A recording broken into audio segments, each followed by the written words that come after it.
I'm back and better. I got this. So let's do this together. I was so close. That doesn't count, does it? But I was so close. And I'm going to show you how to do it now. Are you ready? So let me erase. We're going to go from the beginning. And here we go. So I want to solve this equation with my calculator. Okay. And I needed to know how to put a domain restriction in. So I'm going to go menu and algebra. And I'm going to go solve. And I'm going to type it in. So I'm going to type in sine x. So trigonometry, sine x. Move the cursor, subtract cosine, subtract 2 cosine x. Sure I have that right. So subtract 2 cosine x equals 0. Comma x. Okay. Move the cursor outside the parentheses. Go control equals and then pick the vertical line. And then this tells the calculator that we have a domain restriction. And it goes from 0, go control equals. Now this one's included, so it's this one. And then x, and then go control equals. This one's not included, so it's just the arrow. And 2 pi. Now it should work. Let's see. There it is. So the two answers with the domain restriction are right there. I was so close. I was 1 parenthesis off. My parentheses were a bit off. I had a parenthesis at the end of 2 pi, whatever. So my parentheses were off, and that's what happened. But that's how you set up. We're going to practice it again. So the two answers are 1.107 and 4.248. Those are my answers. Let's see. We can make this simple. Number 7, tangent x equals cosecant squared x, subtract 2. Can you solve that? And the restriction is, make sure I have the restriction. Still same restriction. Okay, from 0 to 2 pi.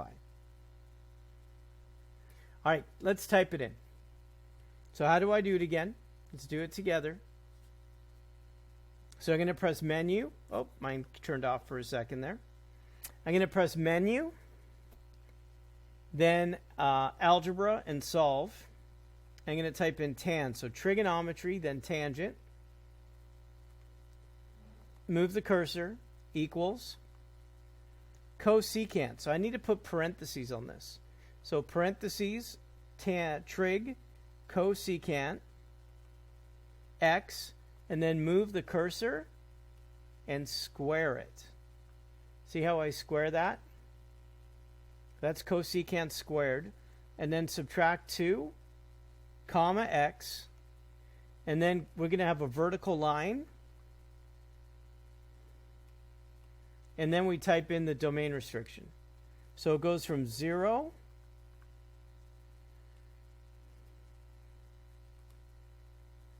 x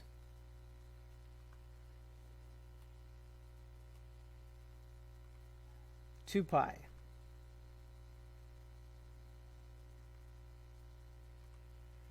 There it is.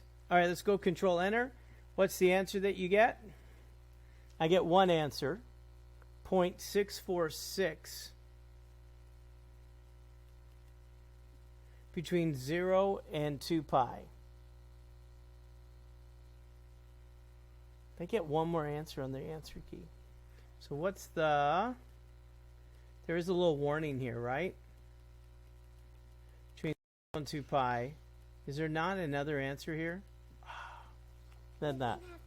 Oh, thank you. Okay. Okay, so we're going to write that answer down. I'm worried about the...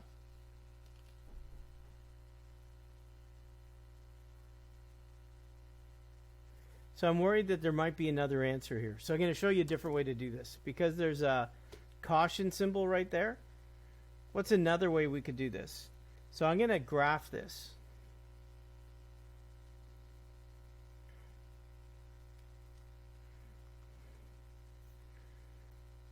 So I'm going to graph tangent x The problem is that there's asymptotes involved, which makes it a little trickier on the calculator. All right, tangent x, we're going to graph that.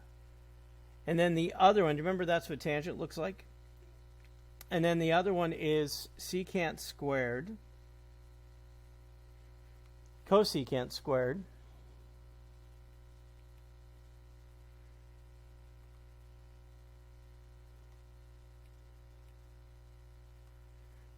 cosecant squared x subtract 2. Did I put subtract 2 before?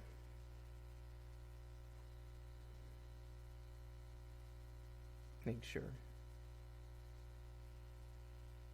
Yeah, I put subtract 2.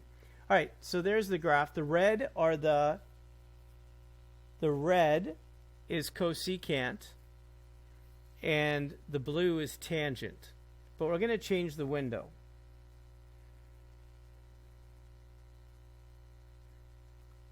And I'm going to change the window from 0 to 2 pi.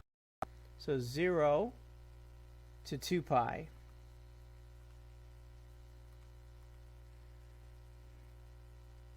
And then from 0 to 2 pi, can you see that there's one answer? That answer is one we came up with. But there's a second answer right there that we didn't come up with. So how do I figure out, and why didn't the calculator do 2 of them, is because there's an asymptote here. So it just did the first solution, and then once it got to the asymptote, it went, it's over. So there are 2 solutions in this window. So how do I find that second window? So I'm going to help you with that. So the second solution, the first one we already came up with. So this intersection right there is 0.646. It's the second one that I need to find. So how do I do that? Okay, so press menu, and we're going to go analyze, and we're going to find the point of intersection. So number 4. And then do you see that black line right there? I'm going to press down on the cursor pad, and then I'm going to scroll to the right. And as soon as it goes over that point of intersection, the answer there pops up. So what's the x coordinate? That's the second answer I'm looking for, which is 3.788. So here, let's do that. And there it is, 3.788. So it's good to have 2 ways to do it. So because of that asymptote in the middle, the calculator didn't want to find both answers. So there were 2 answers. So this I just solved with the solve feature, and this one I graphed them and found where they intersect. So 2 different ways to do it. Number 8. Let's see what this will give me. So number 8, next page, I have to do some graphing.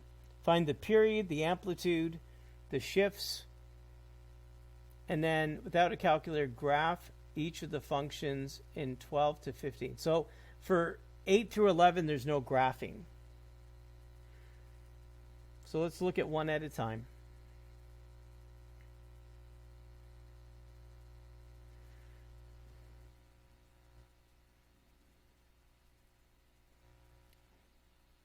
So the period, the amplitude, the horizontal shift, which is usually called the phase shift, and the vertical shift. All right. So for cosine, normally the period is 2 pi. But if there's something multiplying or dividing inside the function, it changes the period, which is the length of time it takes to complete one cycle. So in this case, we're going to divide by 2. And now the period is 1 pi.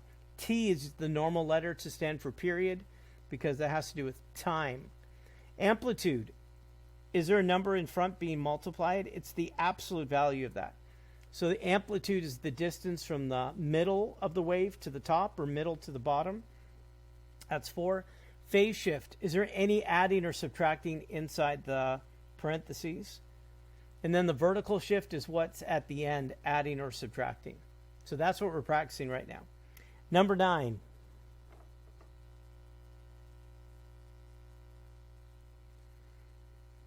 That's theta. That's okay, right?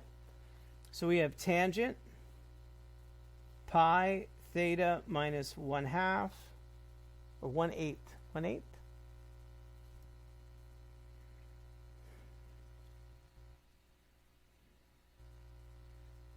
One-eighth. I didn't read it right. All right. So there is no amplitude for tangent. Amplitude is only to do with sine and cosine. The period for tangent, the normal period is pi, not 2 pi.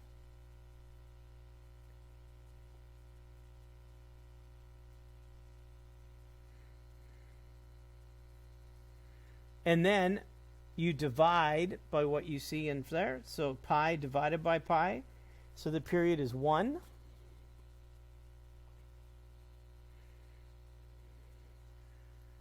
The phase shift, it's the opposite sign. So it's positive 1/8. And then the vertical shift, there's none because there's no number adding or subtracted at the end. Number 10.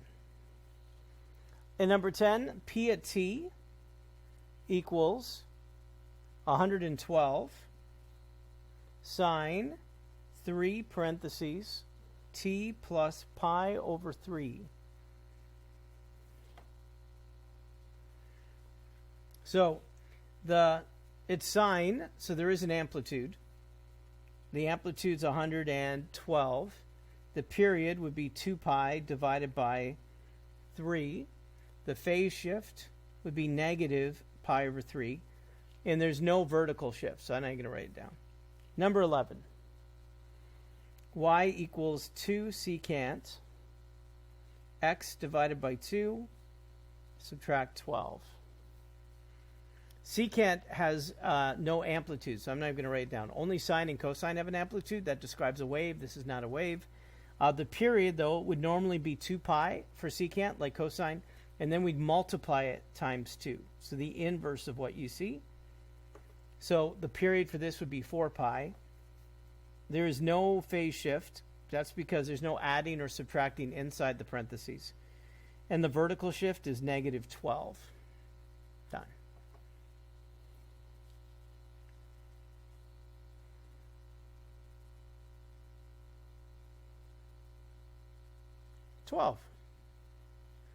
In number 12, you have to do some graphing.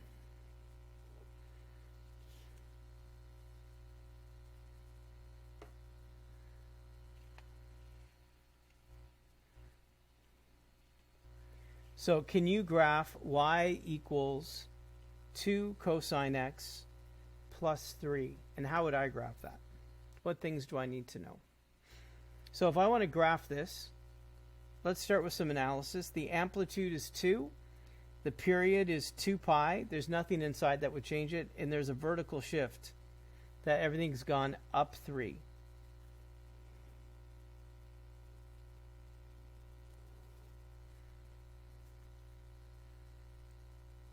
So cosine starts at the maximum. So the maximum would have been at 2, but we add 3 to it, so it's actually at 5. Because it's been shifted up.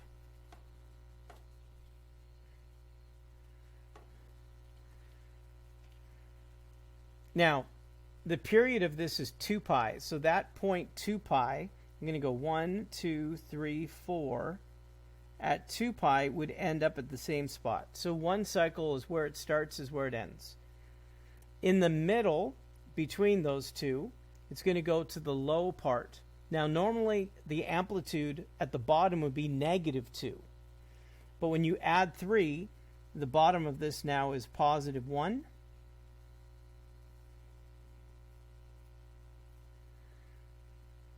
And then the middle between 5 and 1 is 3. Think of that as your middle of your wave. Like you can put a little dotted line there. And so this is the mid of your wave, just like that. And that's the pattern you'd follow over and over and over again. How many cycles did it say to show?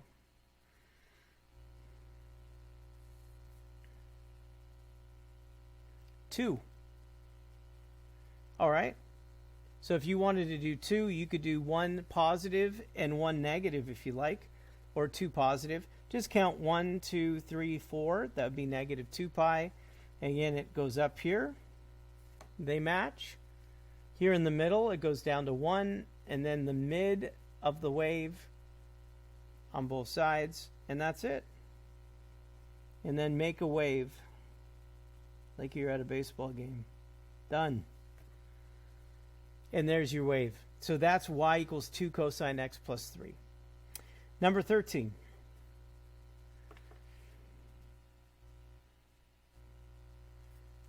So f at x equals the absolute value of tangent x minus pi over 4.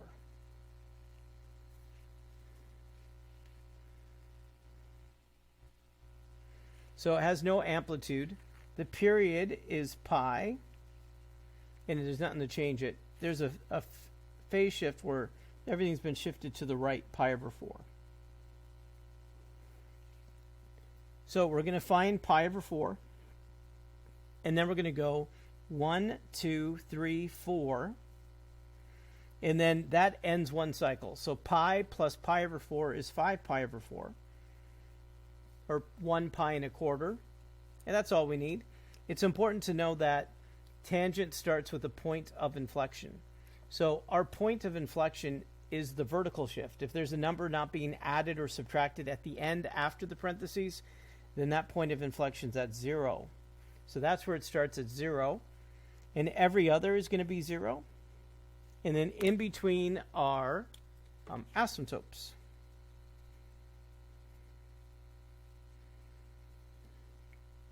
And tangent goes up to the right and down to the left. But the absolute value means it's not going to go down to the left.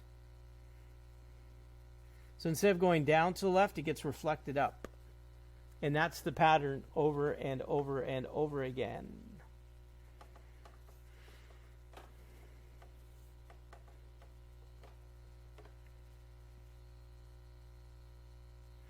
All right, number 14. And I'm trying to make it as simple as possible.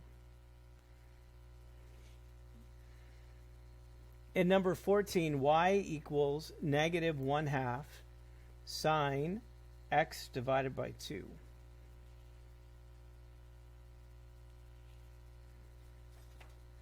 Can you graph that? So it does have an amplitude.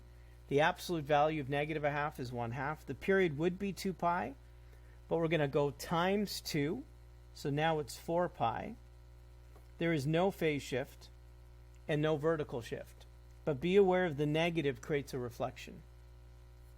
So how would I do this? Well, here, we're going to show 2 period. 1 to the left and 1 to the left. Right. So this is how I would do it. So draw it so you can do 1 to the right. So go 1, 2, 3, 4. That's 4 pi. 1, 2, 3, 4. That's negative 4 pi. The amplitude is 1/2. So it goes up to 1/2, and it goes down to negative 1/2. Sine starts in the middle.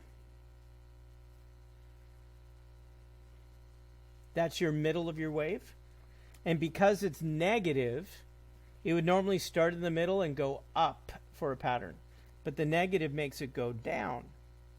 So this is the pattern that it follows. And then you draw it.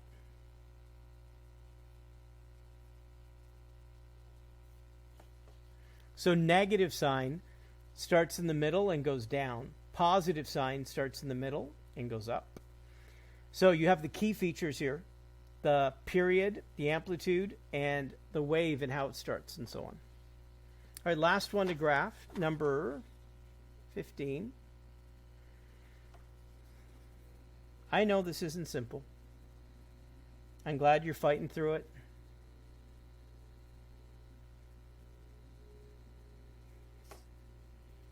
Thankfully, most of calculus has nothing to do with graphing trig, but we need to know it still, because there are connections to it.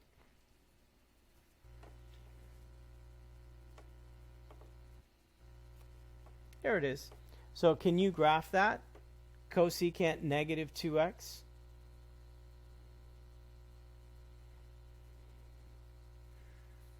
So we don't have an amplitude, but the period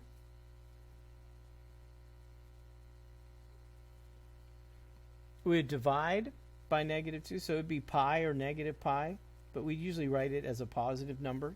So the period is pi.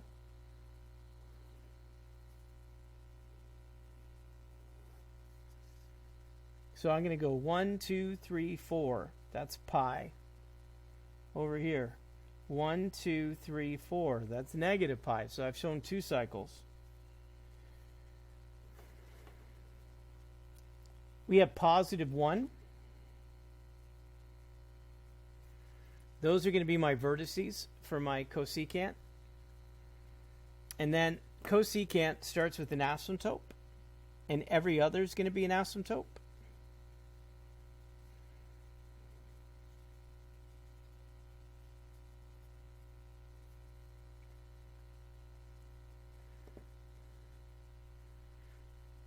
And then normally cosecant would start with positive 1 in the middle and fold up.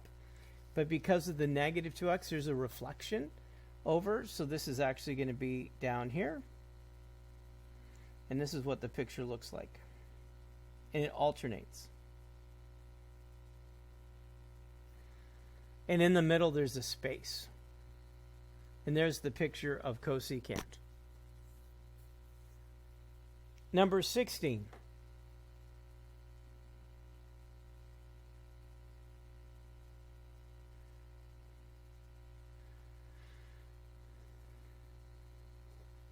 It says f at x equals secant pi over x from 0 to 2. And it says, where are the discontinuities? So normally the discontinuities, like for secant, it starts with vertex. So the next one over would be an asymptote. So it would normally be at pi over 2. It would be every odd multiple of pi over 2. But that pi in there means I'm going to divide by pi. And when I divide by pi, I get 1/2. So normally it's every odd multiple of pi over 2. But I'm going to divide by pi, so it's really every odd multiple. But it goes from 0 to 2, so it's not even every odd. So from 0 to 2, it would just be 1/2, and then I add 1/2 again, and then add a half again. So if I visualize it, 1, 2, 3, 4, right? It goes from 0 to 2 pi, but really goes 0 to 2 because you're dividing by pi.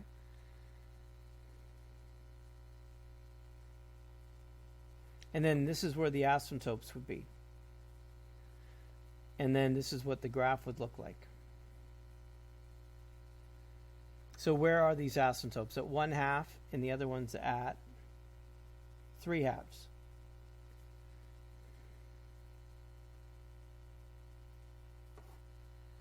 So at 1/2 and at 3/2. Number 17.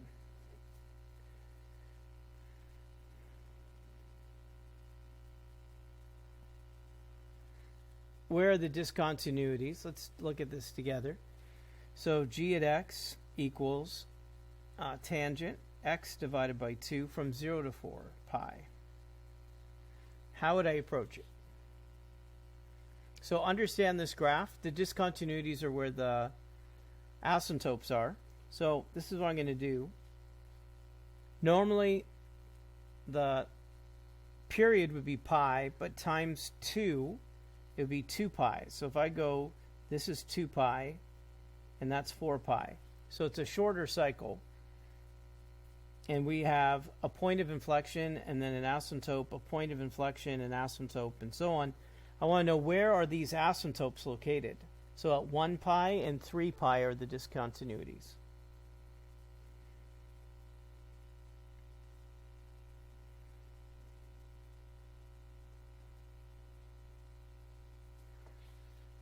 So at pi and at 3 pi are the discontinuities. That's where the asymptotes are.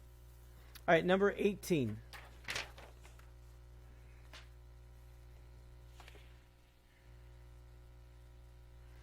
At number 18, it says, find the equations in the indicated forms for the graph at the right.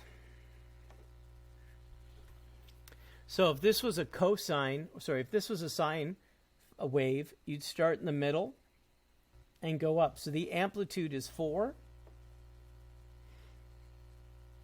The period is 4 pi.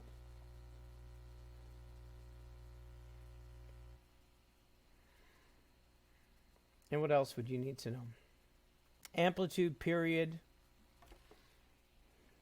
You don't need to worry about a phase shift.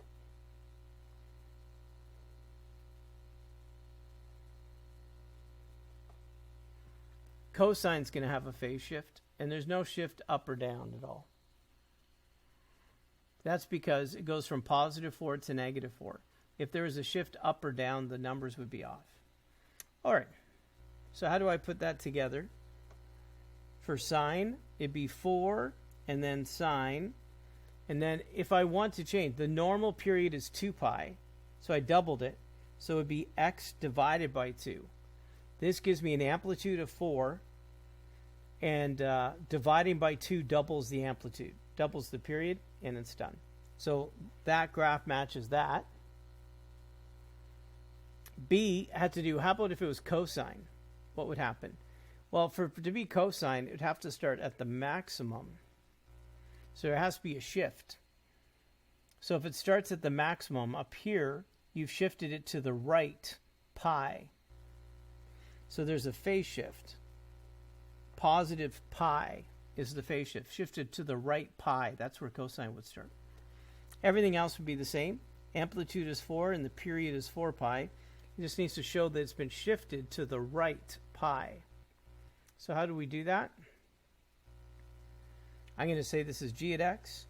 It's still 4 cosine. And we're going to do this in front.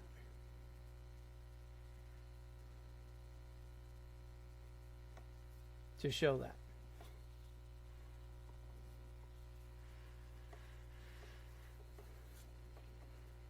And this shows that the period has been doubled and it's been shifted to the right pi with an amplitude of 4. All right, number 20.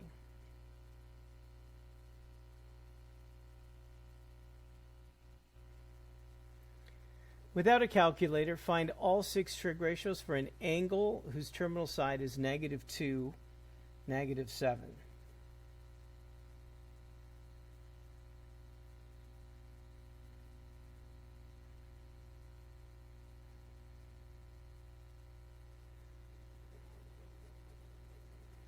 All right, let's just make it simple. X is -2. Y is -7. The radius, I was going to draw it. I'm not in the mood. So X is -2. Y is -7. The radius is the square root of x squared plus y squared. So that's the square root of 53. That's the hypotenuse or the radius. And then all the trig ratios based on that, so like sine theta would be with the y coordinate. So -7 over root 53. You don't have to rationalize it. Cosine would be -2 over root 53. Tangent, opposite over adjacent. Don't have to simplify it. And then the reciprocals. You just do the reciprocals of what you just did.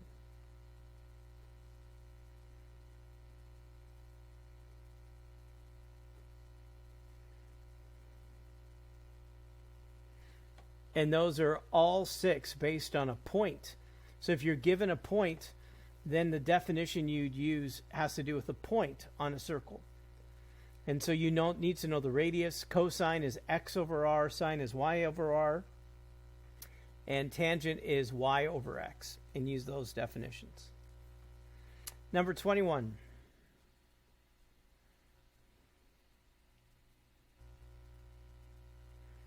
Without a calculator, find all 6 trig ratios for an angle theta whose measure is that.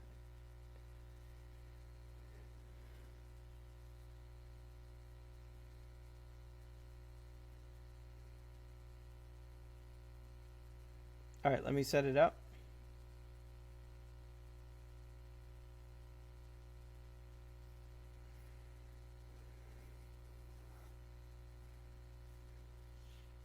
So 5 pi over 4. So I need to know my unit circle and what point goes with 5 pi over 4. So 5 pi over 4 is in quadrant number 3. It's a 45-degree reference angle. So the points are negative root 2 over 2 and negative root 2 over 2. That's the point I'm looking at. So the y-coordinate is sine. They happen to be the same value. When I divide these, I get positive 1. And then the reciprocals that go with it.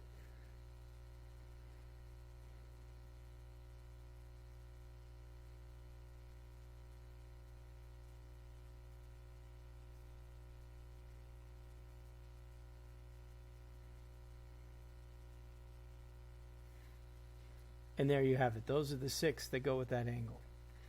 Number 22. What's the angle in 22? Oh no, it's B. So it's still 21, but now it's B. And it's 11 pi over 6. So all I need to know is where the point is on the unit circle for this. So it's a 30-degree reference angle in quadrant number 4. So that means x is positive and y is negative. So it's root 3 over 2 and negative a half.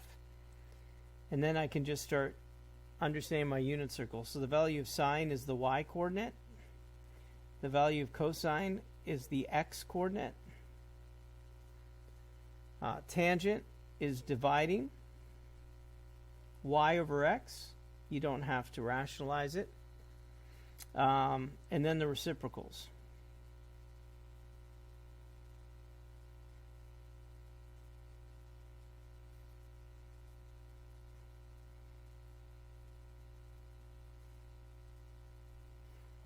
Over 1 or just negative root 3. So once you have this, do the reciprocals, and you don't have to rationalize it or simplify it or any of that. C, in C, the point is 5 pi over 2.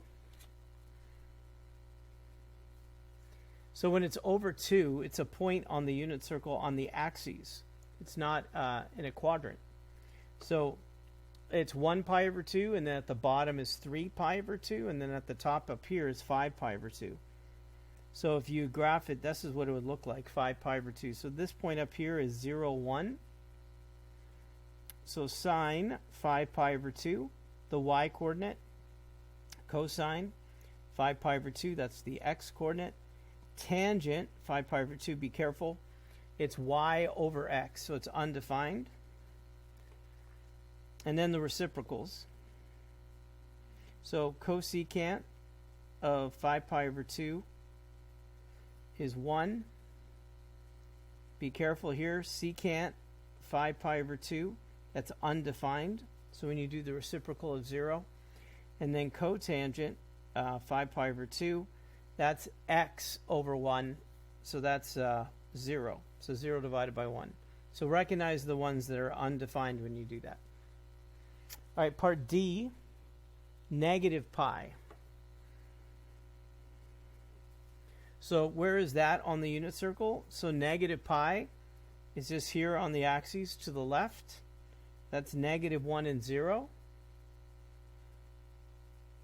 So the sine of negative pi is the y-coordinate, which is 0. Cosine of negative pi is the x-coordinate. Tangent at negative pi is y over x, so that's 0. Be careful which ones are undefined.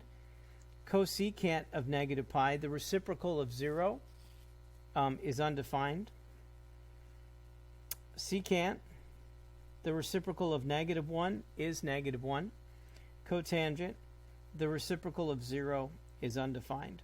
So these are the ones that are undefined then at negative pi. Number 23.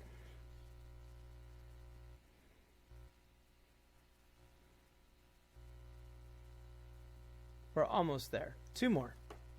5, what am I saying? 4 more. 23. Without a calculator. Solve.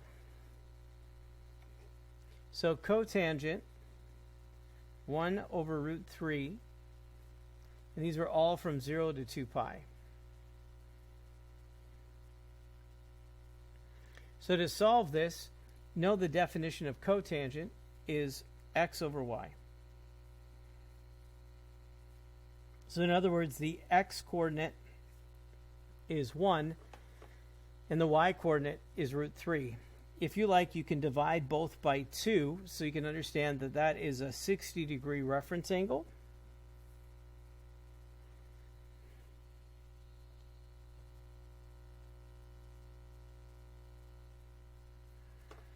And then where is cotangent positive? So in quadrant 1 and quadrant 3, so when I go x divided by y and x divided by y, that's where my positive answers are. So a 60-degree reference angle is over 3. And in quadrant 1, it would be 1 pi over 3. In quadrant 3, it would be 4 pi over 3. Number 24, the equation is tangent theta subtract sine theta equals 0. Is that right?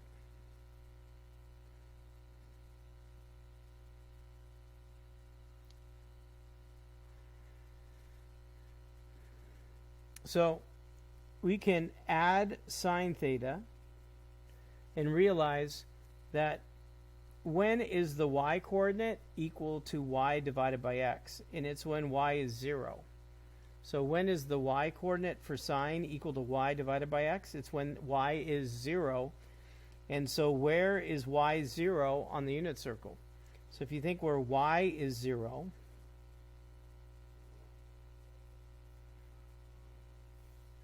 that's where y is 0.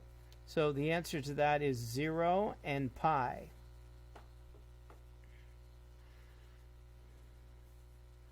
So at 0, they would have the same value, and at pi, they would have the same value, both for tangent and sine. 25.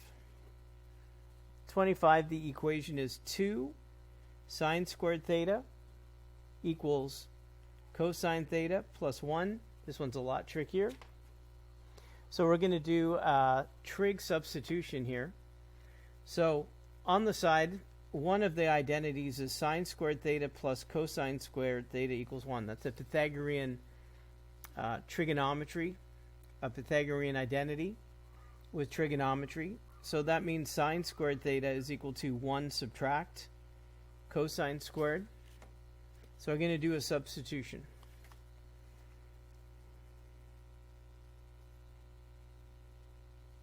So now everything's in terms of cosine. So I'm going to distribute. And now I have a quadratic equation. So I want the quadratic part to be positive. So I'm going to add cosine squared theta. I'm going to subtract 2. So that's what I have. To make life easier, I can substitute out and say, let cosine theta equal x, so that you are doing something that's more algebraic rather than looking like trigonometry. So 2 times negative 1, what are the two numbers I'm going to use? Are 2 and negative 1. They multiply to negative 2 and add to 1. So then take out positive x and put in 2x minus 1x. And then factor by grouping. So the first 2 is 2x, and then negative 1,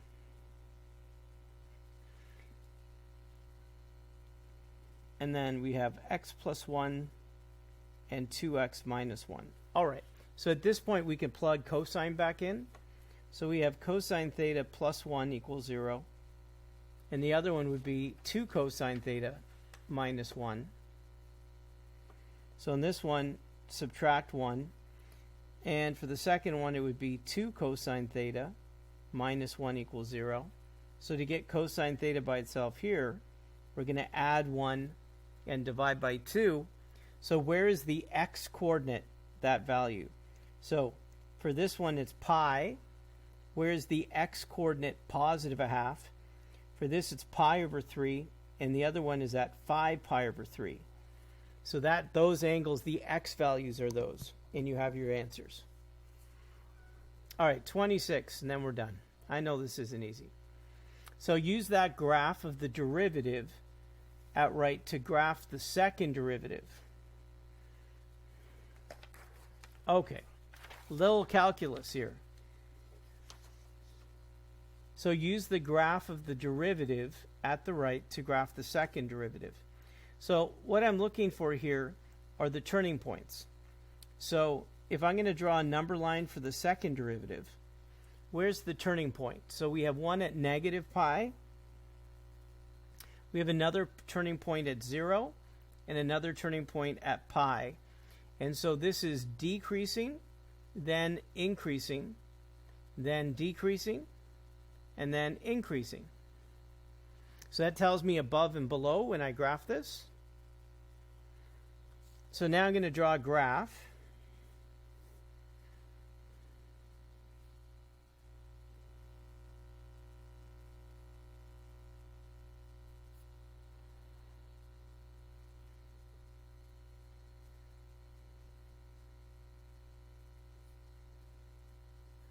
And so what I know is it's below, and then it's above, and then it's below. Sorry, it's below, above. Try this again. It's below, it's above. It's not, this part is wrong. So it's below, and then above, and then below, and then above. And that's what the graph of the derivative is going to look like. So it's below, above, below, and then above. And that's what it looks like. Ignore this part here. So it's below, above, below, and above. And it's curved. And so there needs to be a turn there, but it's okay in terms of the sketch of it. The first derivative number line. This I'm just looking for above and below.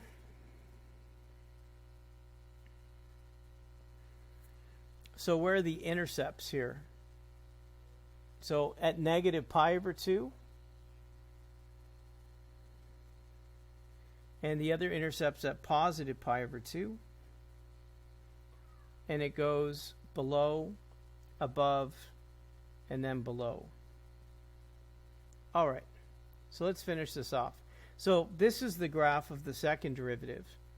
The graph of the first derivative, this gives me concavity, and then this gives me increasing and decreasing.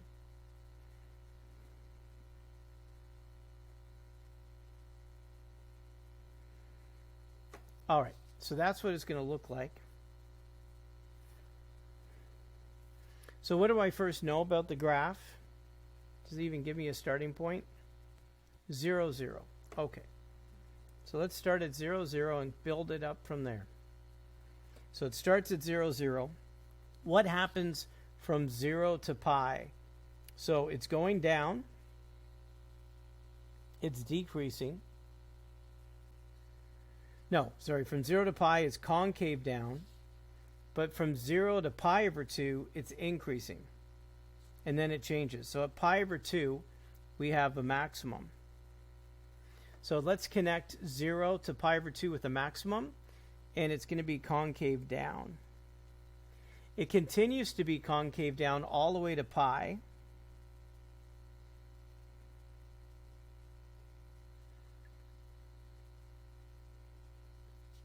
So we have a maximum at pi over 2, and it's concave down.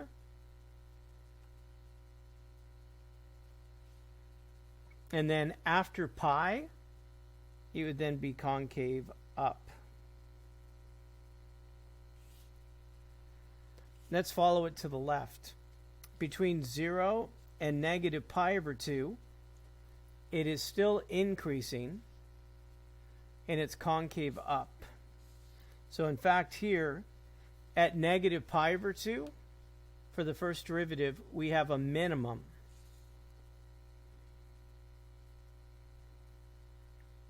And then it's concave up from negative pi all the way to 0. So it's concave up here, and then here it's going to start being concave down after it.